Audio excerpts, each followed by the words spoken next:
à Sandra Godinho Silva, que é investigadora e aluna de doutoramento no Instituto de Bioengenharia e Biociências do Instituto Superior Técnico e que originalmente era de Ciências Farmacêuticas, mas que se apaixonou pelo mundo da bioinformática e da microbiologia. Boa tarde, Sandra. Olá, Marta, muito obrigada pela apresentação. Eu efetivamente sou estudante de doutoramento no Instituto Superior Técnico e hoje venho-vos falar da área dos produtos naturais e dos mais importantes avanços na medicina, a descoberta dos antibióticos. Mas primeiro quero-vos falar o que é uma bactéria. As bactérias são organismos unicelulares de reduzido tamanho na escala dos micrômetros. Para terem uma noção, elas são 10 vezes menores, em média, do que uma célula humana. Muitos de nós conhecem as bactérias pelas piores razões, devido ao surgimento de infecções bacterianas. Mas o que algumas pessoas não sabem é que as bactérias são, no fundo, bastante importantes para a vida humana. Ao conjunto de bactérias existentes no nosso organismo, bactérias e outros micro-organismos, damos o nome de microbioma humano. Muitos de nós já ouvimos falar da importância de ter uma flora intestinal equilibrada. Sabem porquê? Porque existem várias espécies de bactérias no nosso intestino que desempenham importantes funções, tais como a produção de vitaminas ou a absorção de nutrientes, sendo importante a manutenção, então, destas espécies de bactérias para um correto funcionamento do intestino. No entanto, as bactérias também podem ser prejudiciais à saúde. Existem várias bactérias que podem efetivamente causar doenças, as chamadas bactérias patogénicas. Nós atualmente temos um grande arsenal terapêutico, ou seja, várias classes de antibióticos que podemos tomar e administrar em caso de infecções bacterianas. No entanto, nem sempre foi assim. No início do século XX, por exemplo, facilmente alguém poderia morrer ou ficar bastante doente após um corte que infectasse. Não existindo antibióticos nem nenhuma solução terapêutica, qualquer infecção bacteriana poderia ser perigosa. Durante muitos anos, vários cientistas foram procurando soluções para este problema e um deles foi Alexander Fleming, um professor e microbiologista escocês que trabalhava com diversos micro-organismos. Um dia, no seu laboratório, encontrou um achado bastante interessante. Uma das suas placas de Petri, na qual tinha colocado bactérias, estava também contaminada por um fungo, este círculo branco que vem aqui em cima. E, em redor do círculo branco, do fungo, existiam menos bactérias do que no restante conjunto desta placa. Ele percebeu, então, que este fungo estava a inibir o crescimento bacteriano. Então, após alguma pesquisa, percebeu que este fungo estava a secretar um composto com atividade antibacteriana, a penicilina, o primeiro antibiótico produzido e administrado a larga escala. Depois desta descoberta, muitas outras sucederam, chegando então à era em que estamos, em que é mais ou menos possível controlar todas as infecções bacterianas. No entanto, esta era de relativa facilidade pode ter os dias contados. O mau uso de antibióticos em diversas áreas, quer seja na medicina ou na agricultura, tem levado ao aparecimento de bactérias multiresistentes. São bactérias que não respondem ao tratamento com os antibióticos existentes no momento. Isto é um problema grave, porque se supõe que daqui a uns anos comecem a aparecer cada vez mais casos de infecções bacterianas não tratáveis.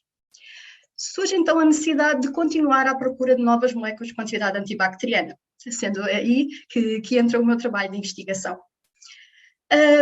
Pegando no exemplo de Alexander Fleming, uma das possíveis fontes de novas moléculas é o ambiente natural.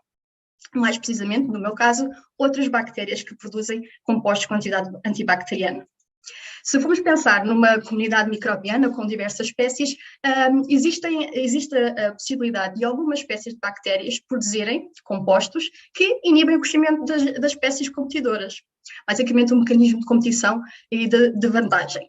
Ou seja, temos aqui algumas bactérias que fazem efetivamente aquilo que nós queremos, eliminam outras bactérias.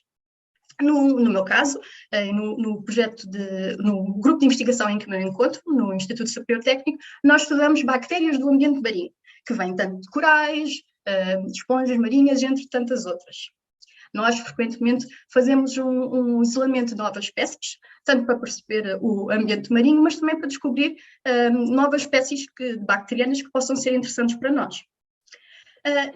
Quando nós fazemos esta procura de espécies interessantes, utilizamos uma grande ferramenta possível de se utilizar nos dias de hoje, o sequenciamento do código genético, o ADN. O código que basicamente contém toda a informação para a vida dos seres vivos, neste caso para uma bactéria. E através da sequenciação de muitas espécies diferentes, nós chegamos ao conhecimento de um género bacteriano marinho bastante interessante, que tem sido a base do meu doutoramento, a Aquimarina. A Aquimarina, como podem ver, tem este aspecto interessante, amarelo, laranja, é um género bacteriano não muito conhecido, mas que nos tem surpreendido por ter bastantes clusters biosintéticos. O que é um cluster biosintético? Basicamente são conjuntos de genes que, em conjunto, que nos indicam que essa bactéria pode produzir compostos diversos. Nós sabendo já, através de investigação passada e tendo acesso a muitas bases de dados e ferramentas bioinformáticas, conseguimos prever que determinada bactéria poderá vir a produzir um composto que nos interessa.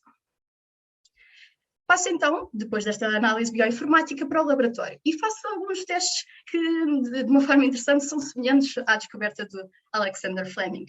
Aqui temos um ensaio de inibição, em que na placa, em que colonizei uma bactéria contra a qual gostaria de encontrar um composto com atividade antibacteriana, os pequenos círculos amarelos são diversas aquimarinas. E eu vou tentar perceber se algumas destas aquimarinas inibem ou não a bactéria contra a qual estou a estudar. E, efetivamente, vemos inibição. É apenas um exemplo do tipo de análises possíveis de se realizar no laboratório, que, no fundo, confirmam o potencial deste género marinho. Posteriormente, acabo de crescer estas aquimarinas a larga escala. Temos aqui várias imagens do meu dia-a-dia no laboratório, com o intuito de extrair os compostos que elas produzem. Esta é uma tarefa bastante difícil. Aqui conseguem ver extratos já do meio onde as bactérias crescem, e neste processo de tentar encontrar a molécula, analisamos os extratos através de técnicas de química analítica. O objetivo final é tentar chegar a um composto com atividade antibacteriana, aquele composto que possivelmente estará a causar inibição nos ensaios de placas. Vemos assim então um overview do meu projeto de doutoramento e desta área de investigação de produtos naturais vindos de bactérias, começando numa análise mais bioinformática, que é possível atualmente devido aos grandes avanços na informática e na sequenciação. Vamos para o laboratório testar as bactérias e tentar perceber se efetivamente há ou não inibição.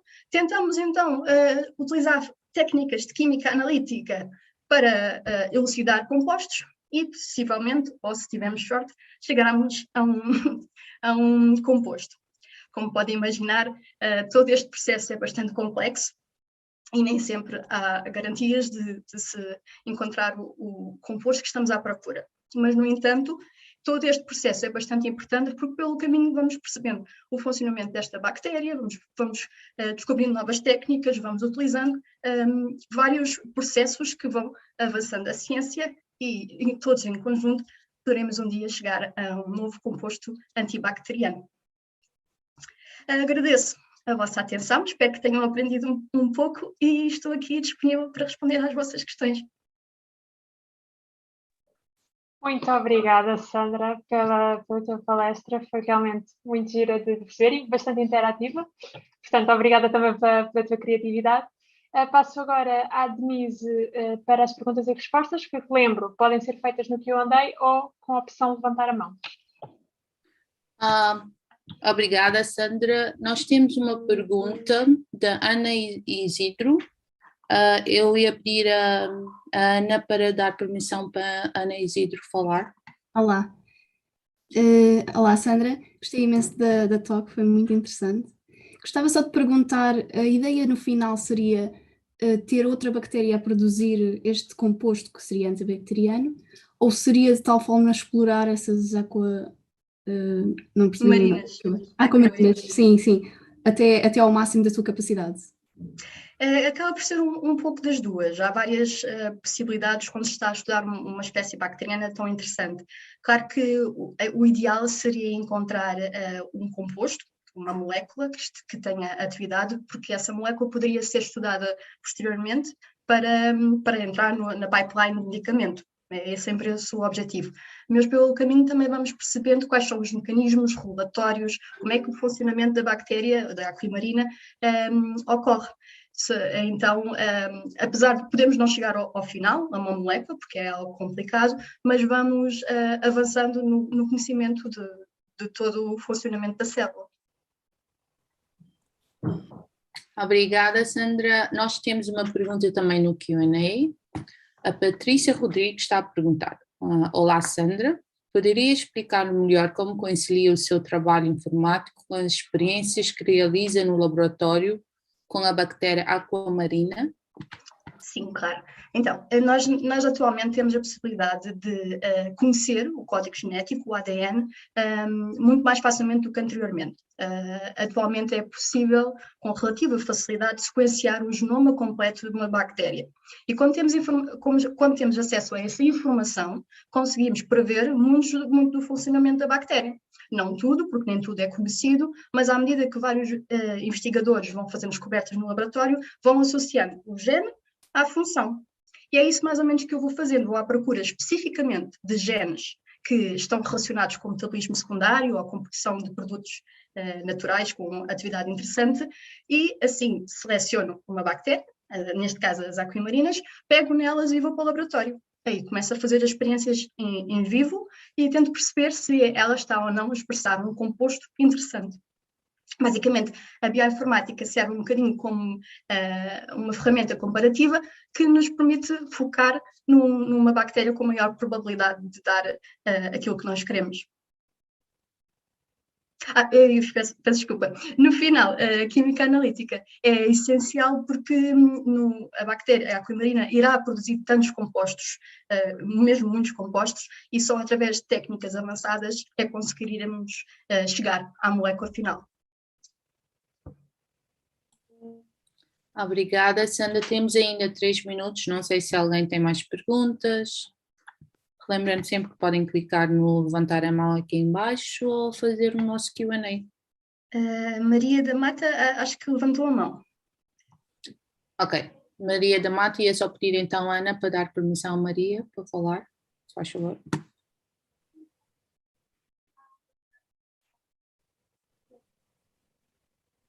Ana? Maria, pode ativar o som. Boa tarde. Boa tarde.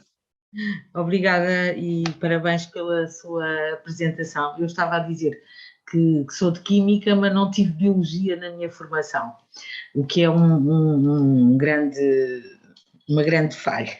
Mas, segundo aquilo que eu percebi, as aquamarinas são as bactérias que a Sandra usa, ou não? Exatamente. E depois leva essas aquamarinas para o seu laboratório e é aí que vai encontrar o composto que depois vai interferir nas outras bactérias, é isso? É exatamente isso, exatamente. Pronto, descobrir esse composto não é nada fácil. Exatamente, é a parte mais difícil, porque... Descobre isso através da química analítica. Entre outros métodos, mas uma das coisas que posso fazer é utilizar, fracionar os extratos que obtenho destas bactérias e com espectrometria de massa ou NMR, sim. Tentar encontrar, é uma questão, é quase como descobrir a peça do puzzle. Exatamente. Pronto, obrigada. Só lhe queria perguntar mais uma coisa. Costuma receber alunos do secundário ou mais novos para fazer explicações sobre esse assunto, ou isso não acontece habitualmente? Não é algo que aconteça habitualmente, mas como é óbvio, estando aqui hoje, todo o meu interesse é divulgar. divulgar, exatamente, por isso teria todo o gosto em explorar e falar mais sobre este tema.